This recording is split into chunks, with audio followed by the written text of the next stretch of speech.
Bonjour à tous. La première étape de la visite du pape François en Afrique s'est achevée ce matin après 4 jours à Kinshasa, la plus grande ville francophone au monde, dans un pays lui-même grand comme l'Europe occidentale. Un pays riche en minerais et en terres arables, la deuxième plus grande forêt tropicale sur Terre, mais aussi le 5e pays le plus pauvre du monde, avec une crise humanitaire terrible, des déplacements de population forcés et puis bien sûr les conflits dans les régions de l'Est. Alors à Kinshasa, le pape François est venu délivrer un message de réconciliation, de consolation et d'espérance. On gardera en mémoire ces mots très directs devant les autorités, dénonçant le colonialisme économique, mais aussi la corruption, les luttes ethniques fratricides et le manque de démocratie réelle. On n'oubliera pas le choc du pape François et de tous à l'écoute des témoignages des victimes de violences venues de l'Est, racontant les tortures inhumaines subies, mais aussi le lent chemin de reconstruction sans haine. Le pape a lancé un vibrant appel à ceux qui tirent les ficelles de ce conflit pour qu'ils écoutent la voix de leur conscience. On gardera aussi en mémoire la joie, les chants, les danses lors de la magnifique messe en rite zaïrois à l'aéroport de Ndolo avec presque 2 millions de fidèles. Et puis l'invitation du pape aux jeunes au stade des martyrs à ne pas se décourager, à refuser la corruption et à ne pas se laisser voler l'espérance pour construire ensemble un avenir de paix.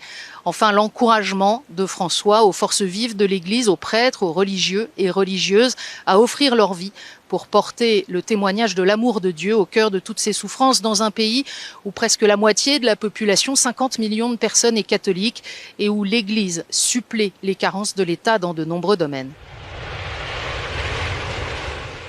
Au Soudan du Sud, où le pape est arrivé cet après-midi, ce sont 3 églises qui se mobilisent dans un écuménisme par l'action au service de la paix.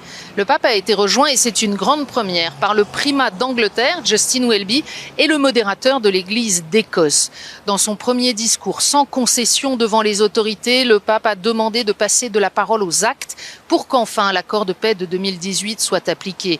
Rappelons qu'en 2019, déjà, à Rome, les 3 églises avaient convoqué les frères ennemis, Salva Kiir et Riek Machar, pour tenter de les ramener à la raison. Mais chaque fois, les conflits reprennent, prenant en otage la population.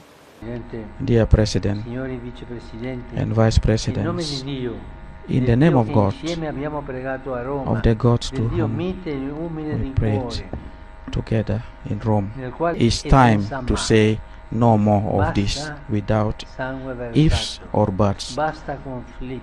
No more bloodshed, no more leaving your people at rest for peace. Un peuple assoiffé de paix et de conditions de vie décentes. Ici, les 2 tiers de la population ne mangent pas à leur faim et 80% ont besoin de l'aide humanitaire. Je suis venu avec 2 frères car j'ai entendu le cri du peuple, a dit le pape François. Un cri qu'ils vont faire résonner durant les prochaines 48 heures dans le monde entier. Et ce sera en direct sur KTO et KTOTV.com.